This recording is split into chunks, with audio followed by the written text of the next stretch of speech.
to the Feed You podcast, giving you the real scoop on raising your business to new heights. Expert education, inspiration, and motivation to fuel your purpose, your passion, and your profits. Here's your host, Elisa Connor.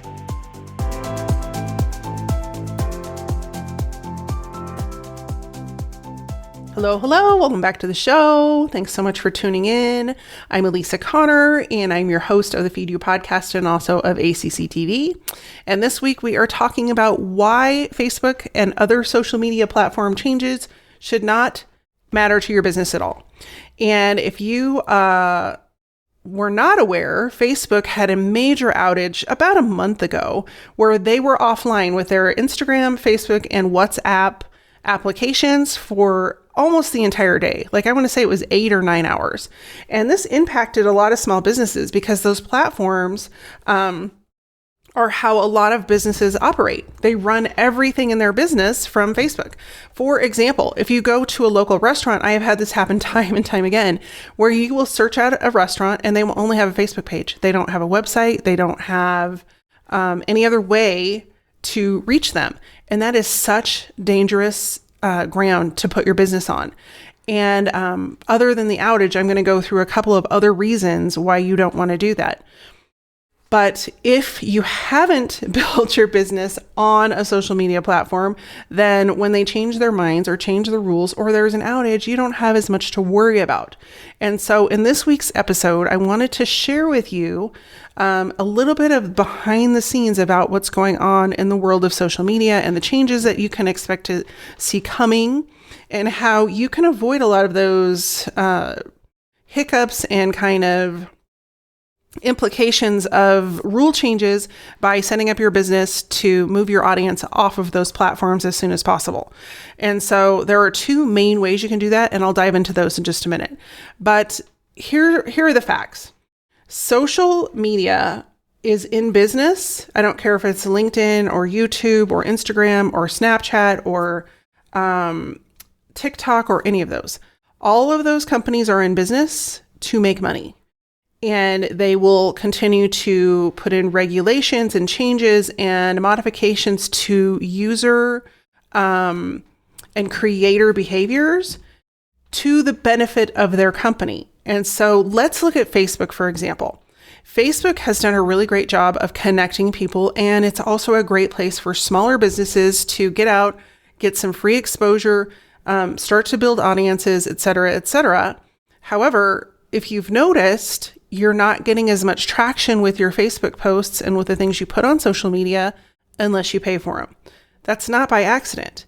Facebook, just like television, makes money from advertising. And so they're going to give preferential treatment to the people that are paying for advertising. The more you pay, the more exposure you get. And so when I get asked, hey, what should I be posting on social? I'm not getting any traction. It's not a simple answer. It's multi-fold because it's going to depend on what are the other things you're doing. What is your strategy behind posting on social media? How often are you posting on social media? And where are you taking people after you have grabbed their attention on social media so that you can continue to get in front of them on your terms and conditions, not someone else's?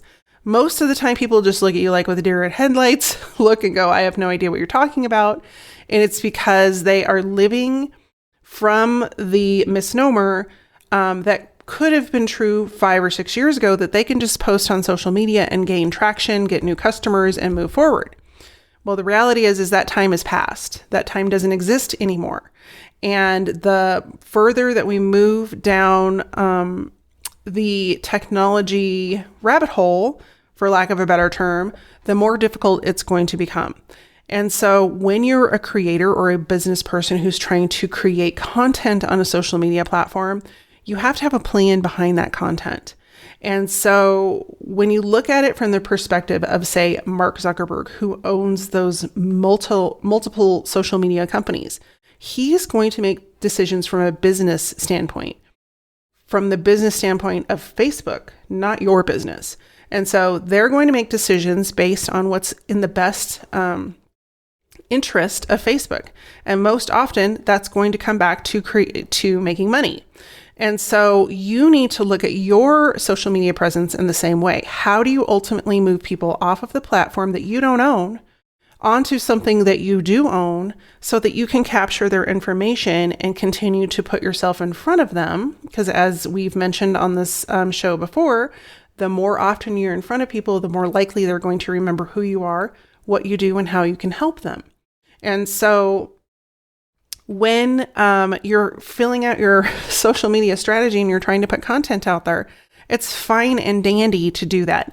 In fact, it's highly encouraged. However, don't leave it to the fate of the social media gods to ensure that those people on that platform are going to miraculously show up and hit the pay now button to buy from you. Because more often than not, they're not going to do that. And you've got to have in place a strategy that moves them along a certain path.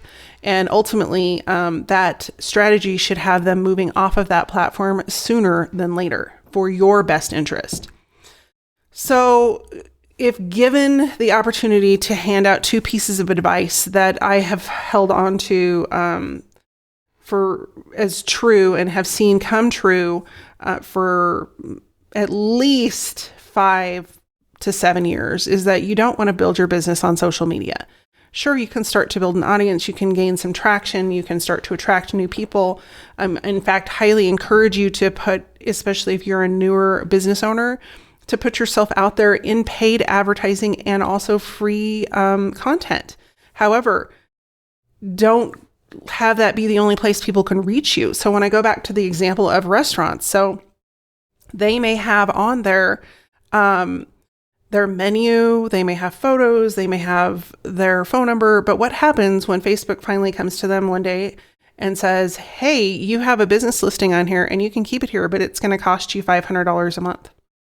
That restaurant owner is going to go, what? Excuse me? But that's the prerogative of Facebook because it's their platform, they own it, and they can decide who they want on it and who they don't want on it. And they're going to create an experience that benefits their users so that they stay on the platform versus for the benefit of the businesses. So I just want you to be prepared. And there are 2 ways that we can prepare our business to ensure that we have a home base that people can come back to. And number 1 is going to be your website. You want to have a website that's built out, that's current and it's up to date, and it has the information that people need in order to reach out and do business with you, whether that is a restaurant or if it's a consulting company or whatever it might be. You want to make it easy. You want to give people specific directions on how they can work with you and what they need to do to take the next step. Not going to dive too deeply into website content. I have multiple other videos where I talk about that I can link to below. But the second place is you want to get them on your email list. In fact, I would actually move this to number 1 because oftentimes you don't have to have your whole website built out, but you do need to have a place to gather names and email addresses so that if you do put up a new website, you can announce it to people and let them know, hey, I have a new website or my new website is coming. But in the meantime, here's what's going on. And you then take back control and have the ability to get in front of those people on your time schedule, how often you want to get in front of them, and sharing the information that you want them to see, rather than having them have to filter through a news feed among your competitors, among people that are in disagreement with what you do, and just all the other distractions that social media provides.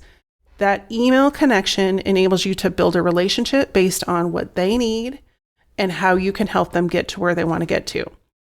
So the second point I wanted to make is, besides not building your business on social media, is that you don't want to put your financial fate into the hands of other people. And a lot of times that's what people will do. They think, well, I should go and do what's working. And so if we look back over the history of just YouTube, for example, you have creators who started creating content, started attracting an audience. And we'll just look at the food industry, for example.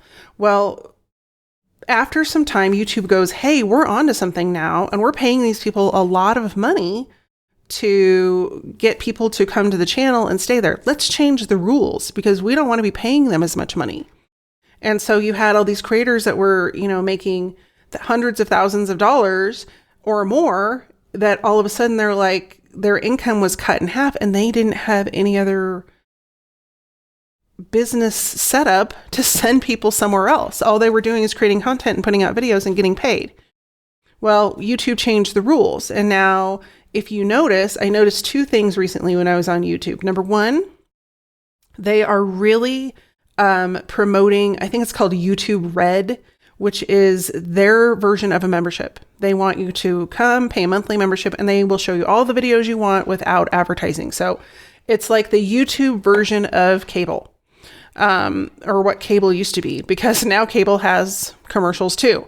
But there's big money in advertising, and they know that they can get people to pay to show their products and services in the middle of videos, at the beginning of videos, and at the end of videos.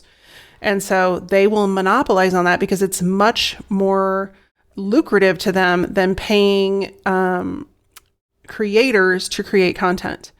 And then the other thing that I noticed is that the longer time you spend on a platform. So like, for example, I go on there quite often and I will do research on videos for different hobbies I have. And so the longer I spend on that channel, the more commercials I see. So if you watch one video, you might have a commercial at the beginning.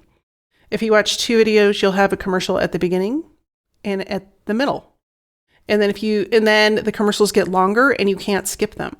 And so it's a very interesting dynamic to observe. In fact, I challenge you to go over there and just test the theory and see if it works for you too. But what it tells me is that we are moving into an environment where you're going to have to, one, indulge YouTube in their commercials, but two, as a creator, you're going to have to start paying them on that platform to be seen. And so we want to be careful that we're not putting all our eggs in one basket, and that we are taking ownership of our audience before we don't have the opportunity to do that. And the quickest way to do that is to move people either one, to your email list, and then two, to your website, which is why I mentioned that. And so if we go back to the cooking examples, you have all these people that started home cooking shows, and then they would move you to their blog, and their blog is full of advertisements, and you still see it. People are tired of being advertised to. And so you would be better off to come up with an actual funnel that moves those people from one recipe to a cookbook sale, or one recipe to a membership site where they get access to all of your recipes. And it gets a little bit tricky because a lot of times people are accustomed to getting everything free. And I mentioned an example in a previous episode where a lot of the fitness industry is now trying to backtrack. And they were another industry who, put all of their fitness videos out there on YouTube, and now they're trying to pull them all off and put them behind a membership site. And so you have to be careful when you're doing that, because a lot of people will not like that they have to pay for those videos now. But I can see it from the perspective of the business owner, and they have to do something to make money. And they can't spend hours and hours and hours creating content for free and not getting paid. And so I want to give you the premonition to go ahead and figure that out before you have to backtrack, because the backtracking is really, it doesn't sit well with your audience. And I think you're better off to try and build the momentum up front. And also, you have a lot of opportunity when they are on your email list or they're coming to your website to give them additional content or additional opportunities that you don't put out in other places. So with that being said, there's a lot to this. It's not just a matter of anymore like, what should I be posting on social media? There's got to be a strategy. There's got to be a plan. And most of all, you've got to take ownership of your audience sooner than later. And a lot of, especially second act entrepreneurs who have had positions in corporate or professional careers that are focused in a specific area, they don't know the marketing lingo. They don't know the marketing processes and all of that sort of stuff. So I have put together a free training that is coming up live November 17th, I believe is the date. And it's called Own Your Audience. And what I'm going to do is walk through the 5-step process that I use with my clients and that I use with my students to help you take back ownership of your audience and how you can do that and start building your list, creating content and putting it in front of them so that ultimately they move forward and start to purchase from you, whether that's a product or a service. So if you'd like to enroll in that free training, it is open right now. You can do that at elisaconnor.com/own your audience, all one word. The link is below this episode. And it will be a 1-hour training open for questions. I'm going to take all your questions and I will have the opportunity to answer all of them. So I would love to see you over there. But if you are struggling with how to, create that strategy around using social media as a tool, but not as a place to build your business, this is the perfect training for you. Come over and join me. The training is called Own Your Audience, and you can register for free today. And it's happening November 17th. I think it's the 17th. And you can find all the information at elisaconnor.com/own your audience. And I look forward to seeing you inside. In the meantime, I appreciate you tuning in, and I hope this has given you some food for thought when it comes to planning your strategy around social media. If you've enjoyed the episode, I would really love for you to share it with a friend or somebody else that could benefit from it. I will see you next week with another hot topic of what's going on in the world of marketing for consultants, course creators, and coaches. And I look forward to seeing you then. Take care and be well. If you're like most entrepreneurs, you should be on social media, but they keep changing the dang rules. For Pete's sake, every day there's a new algorithm change. There's when you should post, when you should not post, what you should post. Should you do video? Should you do Insta stories? Should you do this? It's enough to make anybody crazy. And the worst part of all is that even if you're showing up and you have a huge audience on one of these platforms, you don't own any information about them. So when they change the rules, and they do, you are at their mercy. Well, what if instead you could own your audience? What if you had the power to show up in front of them, share what you want to share on your own time frame? Well, you can. In my new upcoming training, Own Your Audience, you're going to learn how to stop being at the mercy of social media moguls.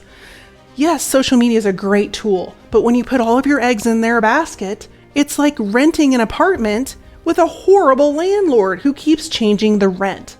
You deserve better. You deserve to control and get in touch with your people on your terms. In the Own Your Audience training, you're going to learn the 5-step proven system that I've used with my clients for the last 20 years that gets you in front of your audience, builds conversations, builds connections, and best of yet, helps you sell your stuff. Because if you're not selling anything, it's really hard to stay in business. So join me for this free live training coming up. It is so easy for you to join and come and be part of this live training by going to elisaconnor.com/own your audience. If you're tired of fretting about the next social media change and you're sick of being at the mercy of what to do, when to post, how to post, where to be, and you just want some sanity with your marketing, join me for this upcoming live training at elisaconnor.com/own your audience. And I look forward to seeing you inside.